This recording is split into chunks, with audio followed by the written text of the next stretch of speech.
I have in my company someone who knows all about balls flying in the back of the net because he stopped most of them. He stopped most of them ever doing it. The greatest goalkeeper to ever grace the game of football in the world, bar none. Arsenal legend, England legend, David Safe Hands Seaman. What an honour to have the great man with me. David, welcome to you. And from Qatar, former Liverpool manager, of course, Graham Souness. And a presenter from the United Stand podcast, Adam Stott, who already looks like he's throwing daggers at me. It's going to be a lively encounter with him about what he thinks has happened to his club following this Ronaldo interview. Can I get him to thank Cristiano by the end for getting rid of the Glazers? It'll be a tough gig, but we'll see how we get on. Let me start with you, David. I don't want to talk about armbands. I'm done with armbands. Yep. I've said my bit about that. I want to talk to you about Cristiano Ronaldo because it is the dominant story in world sport. It's a dominant. Thank you. Immediately, he immediately catches it. Do you see the way he swooped? It was you that dropped it. This is why these legends never lose it. Unbelievable. I just tested him. Look at that. The way he swept and put it back on. That's why he's called safe hands. It's interesting. You play with some great players. Yeah. You know, from Dennis Bergkamp to others. Let's start from the interview itself. If you'd been in a dressing room, one of the top players, Thierry Henry, Dennis Bergkamp, Tony Adams, if one of them had come out and done an interview like this, what would your reaction have been?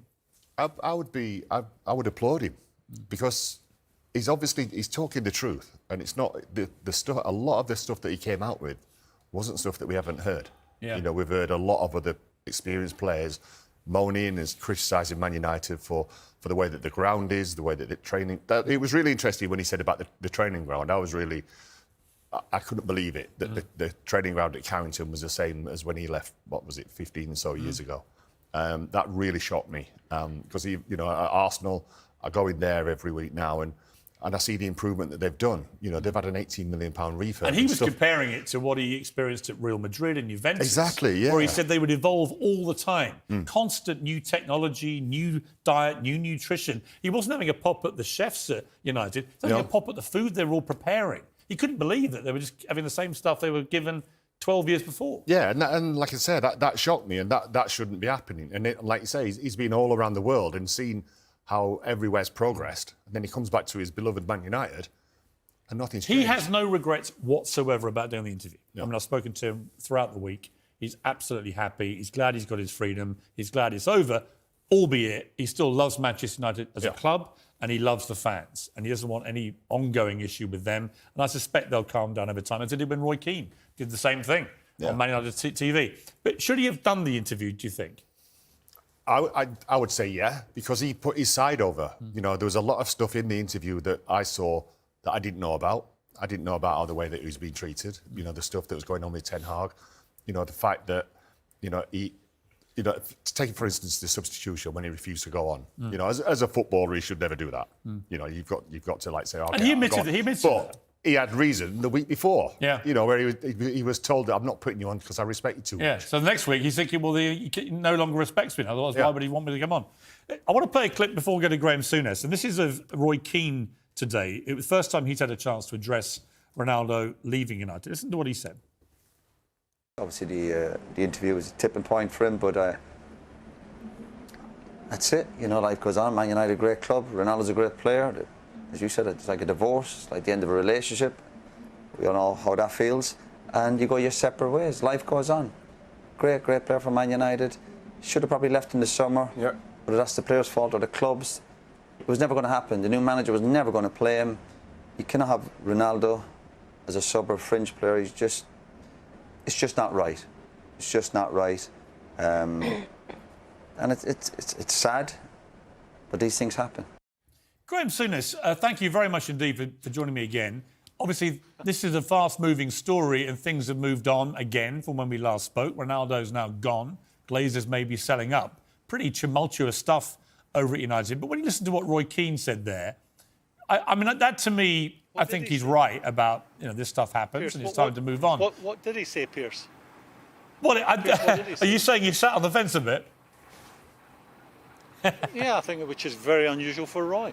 Yeah. He sat there and said that he's a great player, he's been a great servant, and not a lot else.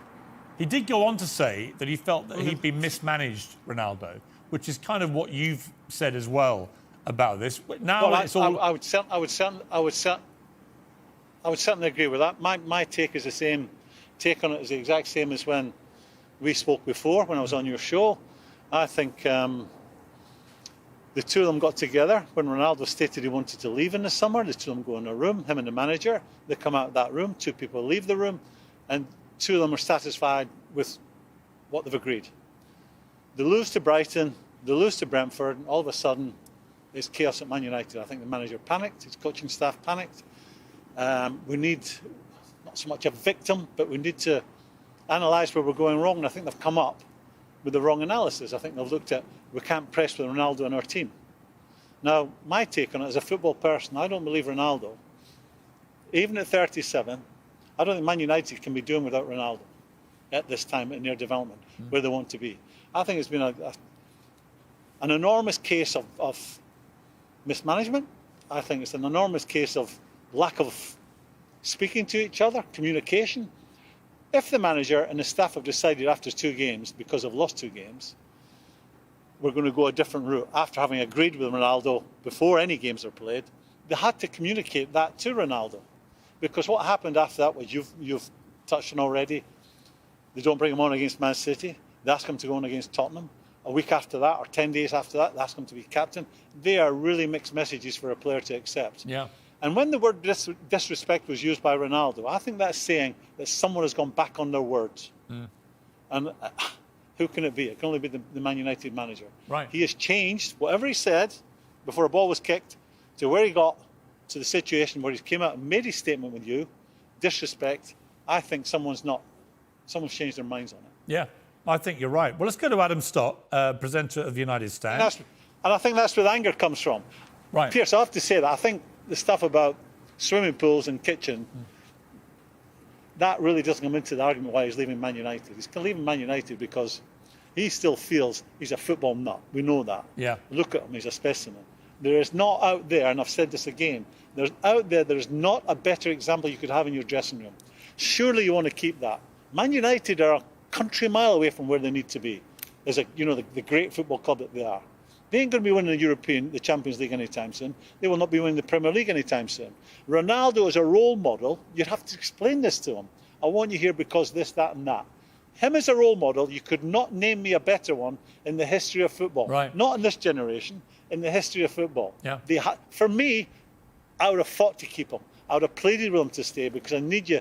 If you're a young fella in that dressing room, prior to Ronaldo turning up, who do you look at in the dressing room and say, in 10 years' time, I want to be like him? So Ronaldo turns up, everyone in the dressing room says, in 10 years' time, I want to be like him.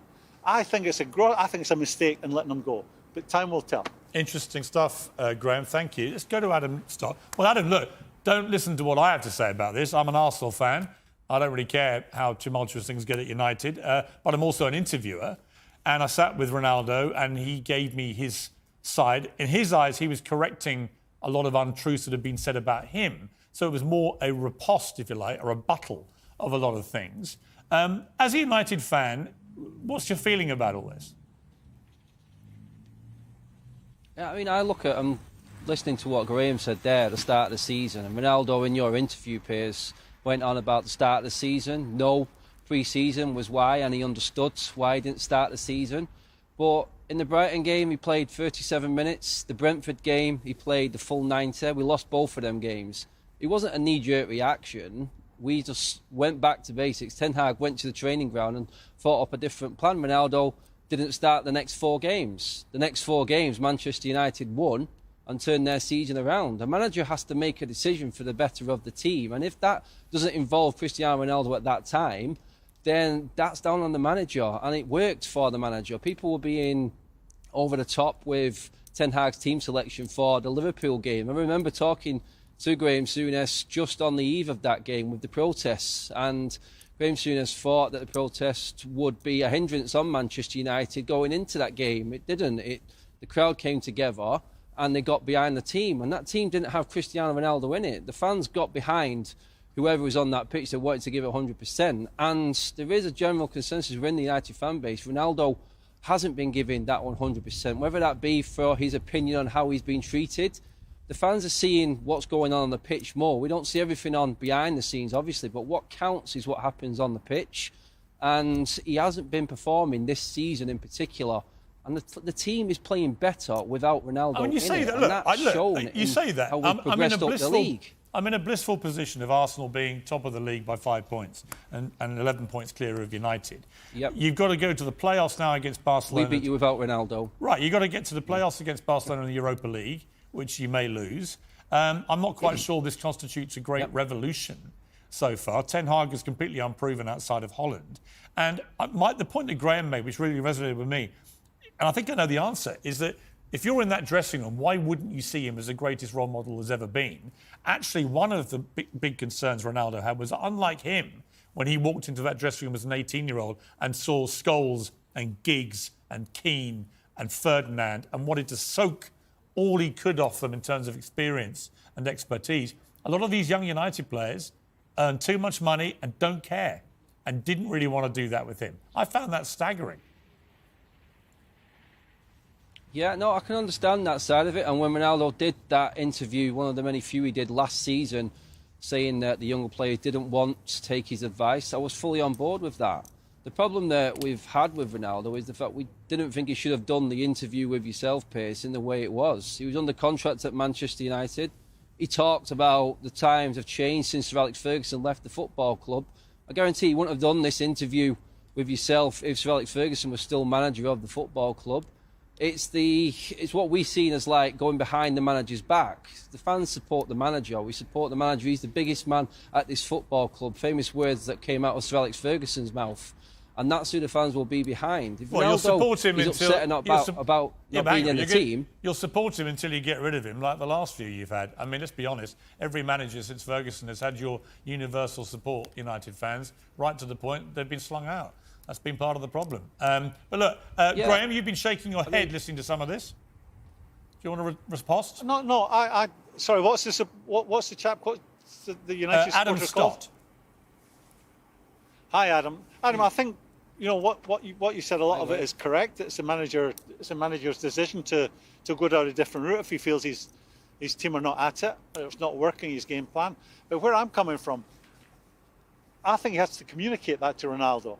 Listen, we had that conversation. I think that's the word disrespect sticks in my head. Yeah. That's saying someone by deed or words is not carried through on what they're either going to do or say. And I think they had an agreement. 2 games later, the manager's changed and gone down a different route. That is a manager's prerogative. But I think at that time, it's not been, from the outside looking in, I don't know anything, that's not being communicated to Ronaldo, because if it had been communicated to Ronaldo, I don't think the word disrespect would come out. And I think you said you turned the season round. I think it turned it round from the first 2 games that you lost, picked up a few points. But I've been in dressing rooms. I constantly see on when I'm on television that you cannot be successful as a manager stroke coach unless you've got good senior pros. That is a fact of life as I see it, and I think it has borne it if you look at the clubs that have been successful. You look at your club over the years, here's a perfect example. Yeah. He keeps Gary Neville a couple of years. I'm going to go and have dinner with him after this. He'll be upset. He kept Gary Neville maybe 2 years longer than he should have done. Paul Scholes left and brought him back. He kept Ryan Giggs on until he was about 35, 36, because they had good senior pros who made sure people turned up on time, trained properly, they were at it every day in training, and their attitude to games when it mattered. You need good senior pros, and I come back to it. You could not get a better example of a good senior pro than Ronaldo. Yeah. And also, when he was sent to train with the kids, the word is he was nigh on perfect the way he trained with the kids. I heard that. So I come back to it. You cannot have enough good senior pros. Graham, I've got to leave it there. Adam, thank you very much indeed. I appreciate it. Final word to you, David. Last night, I was sitting next to you when news broke that Ronaldo was now available. Yep. And your immediate reaction was, well, we should take him at Arsenal for the rest of the season. Totally. I was like, we'd have him, and we both agreed. I totally agree. I even like listening to Graham there. You know, he's talking about Ronaldo is not done. He's far from done.